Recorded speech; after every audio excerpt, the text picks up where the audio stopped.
ये तुम लोगों को कल बताए थे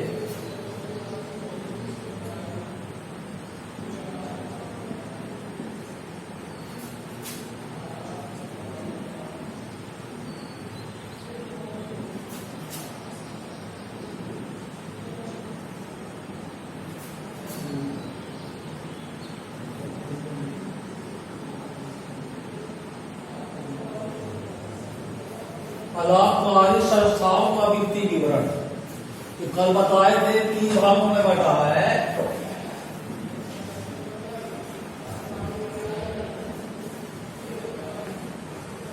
प्राप्त भुगतान खाता, दूसरा खाता क्या बताए थे, आय व्यय खाता, तीसरा वित्तीय विवरण का अंतिम भाग था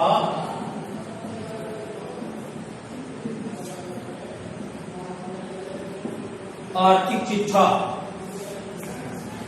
आर्थिक चिट्ठा वही है जो वित्तीय विवरण एकाकी व्यापार के पढ़े थे ना, व्यापार खाता, लाभांश खाता, वही आज बैलेंस शीट। बैलेंस शीट बताए थे तो लोगों को हर चैप्टर में बैलेंस शीट पढ़नी पड़ेगी, कम से कम तो 500 बैलेंस शीट बनानी पड़ेगी। अभी अलापकारी संस्थाओं का वित्तीय विवरण बना है, पढ़ाएंगे तो उसमें बैलेंस शीट है। साझेदारी चलेगी, वो 3-4 चैप्टर में साझेदारी है, 30 अंक का आता है, उसमें रहेगी बैलेंस शीट। कम से कम तुम्हारी 150 बैलेंस शीट है। कंपनी का वित्तीय विवरण चलेगा, उसमें रहेगी बैलेंस शीट, वही बैलेंस शीट जो पढ़े हो लाइब्रेरी जैसे लाइब्रेरी। तो इसमें प्राप्त भुगतान खाता समझना है। प्राप्त भुगतान खाता क्या है? तो प्राप्त भुगतान खाता बनाते समय सबसे पहले वित्तीय विवरण का पहला क्रम है प्राप्त भुगतान खाता। प्राप्त भुगतान खाता रोकड़ बही का सारांश माना जाता है। क्या माना जाता है? रोकड़ बही का सारांश। रोकड़ बही में से रोकड़ बही जैसे बनता है, प्राप्त भुगतान खाता कैसे बनता है? रोकड़ बही जैसे। रोकड़ आए तो डेबिट और रोकड़ जाए तो क्रेडिट, चाहे जिन स्रोतों से आए।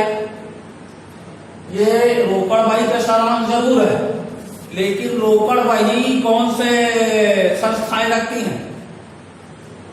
लाभकारी संस्थाएं। कौन सी संस्थाएं?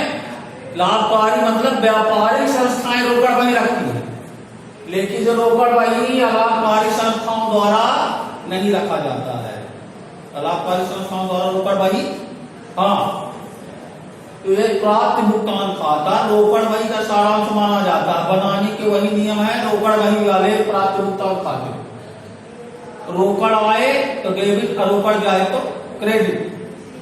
तो अपने को ध्यान रखना है प्राप्त भुगतान खाता बनाते समय देखिए कैसे बनाते हैं। कुछ बिंदु है वो लिख रहे हैं।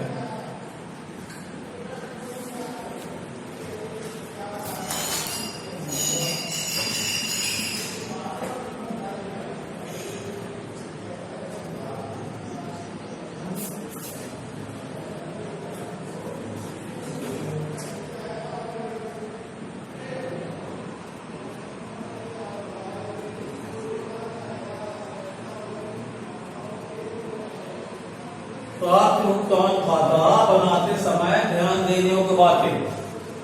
अच्छा, ये क्या है? वर्ष में एक बार बनता है, वर्ष का अंतिम दिन बनता है। जैसे जो वित्तीय विवरण बने हैं एकाकी व्यापार में, व्यापार खाता, लाभांश खाता, अच्छा, वो वर्ष के अंतिम दिन बार बार नहीं बनते, हर महीने नहीं बनते, अंतिम दिन बनते हैं।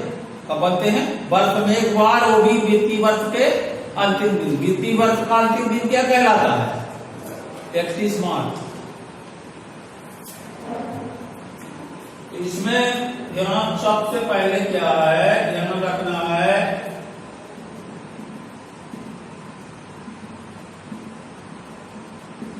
शीर्षक लिखना।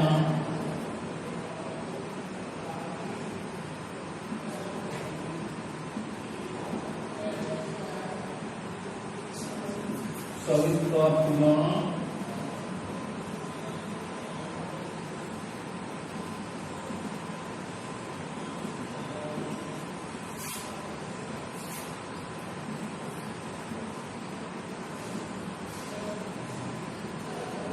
सभी भुगतान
प्राप्ति भुगतान खाता बनाते समय ध्यान रखने योग्य बातों में कई बातें हैं। अभी 3 बातें सुनो पहले, फिर ऐसे ऊपर बढ़ जाएंगे। ठीक, प्राप्ति भुगतान खाता बनाते समय सबसे पहले शीर्षक लिखना है। शीर्षक लिखने में इसके माने विशेषता, शीर्षक जब लिखते हैं प्रारूप के पहले ऊपर शीर्षक बनाते हैं, जैसे व्यापार एवं लाभांश खाता लिखते थे, trading and profit and loss account for the year ending, जो भी एंडिंग ईयर है। इसमें क्या है, संस्था का नाम रखना है। गैर व्यापारिक संस्था है, हर संस्था का कुछ ना कुछ नाम होगा। क्लब है तो क्लब का नाम होगा, तो पहले उस संस्था का नाम लिखना है। और संस्था का नाम लिखने के बाद खाते का नाम लिखना है, जो खाता बना रहे हैं, रिसीव डेट, पेमेंट अकाउंट। अब फिर नीचे क्या लिखना है, डेट लिखना है, फॉर द ईयर एंडिंग। तो माने 3 लाइन में इसका शीर्षक रहेगा। कितने लाइन में रहेगा, इसमें क्या रहेगा, सबसे पहले संस्था का नाम, क्लब है कुछ भी है, फिर यहाँ रहेगा क्या, खाते का नाम। खाते का नाम क्या है, प्राप्ति भुगतान खाता। और यहाँ क्या रहेगी, तिथि। ये माने शीर्षक कितने लाइनों में बनेगा, 3। जैसे मान लो फाइन टू क्लब है, fine to club recipient payment account, खाते के नाम हो गया। फिर आ जाएगा फॉर द ईयर एंडिंग, जैसे ट्रेडिंग उसमें बना देते हैं, for the year ending 31 March 2000 जो भी हो, ये हो गया शीर्षक। फिर अब खाते का प्रारूप बन गया। खाते का प्रारूप जानते हो, डेबिट पक्ष, क्रेडिट पक्ष, 4 कॉलम रहते हैं, debit amount, credit amount, debit credit पक्ष रहते हैं ना। तो इसमें सभी प्राप्तियां जहां से भी आए, सभी प्राप्तियां कहां लिखना है, रोकड़ भाई में लिखते थे ना, सेम रोकड़ भाई का तरीका है इसका। सभी प्राप्तियां प्राप्त भुगतान खाते में कहीं से भी रोकड़ आए, किसी भी स्रोत से आए, माल की बिक्री भर से नहीं आती, क्योंकि गैर लाभकारी संस्थाएं माल के क्रय विक्रय का काम नहीं करती। रोकड़ भाई में जैसे माल बेचने से पैसा आता था, माल बेचा, दूसरे से लिखते थे, माल खरीदा, पैसा गया, तो भाई परचेज लिखते थे, रोकड़ भाई में लिखते थे ना। इसमें माल का खरीदी बिक्री ना होगी, अन्य स्रोतों से रोकड़ आएगी। कल तुम लोगों को बताए थे, आय की मदे और व्यय की मदे चंदे से आ रहा है, सदस्यता शुल्क आ रही है, प्रवेश शुल्क आ रही है, कोई क्लब संस्था की संपत्ति में जो है उससे पैसा आ रहा है, दान आ रहा है।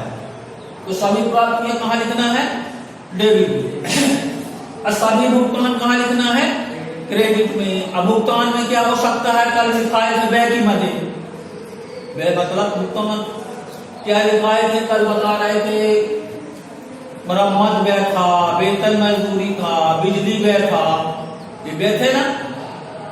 तो सभी भुगतान या व्यय कहाँ लिखते हैं, क्रेडिट में। इतनी बात समझ में आई। अब इसके बाद चौथा,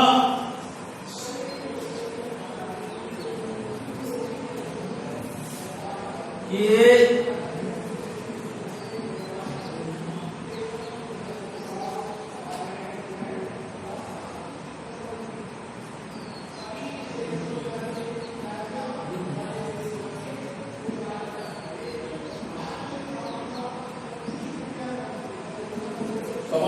पूंजीगत तथा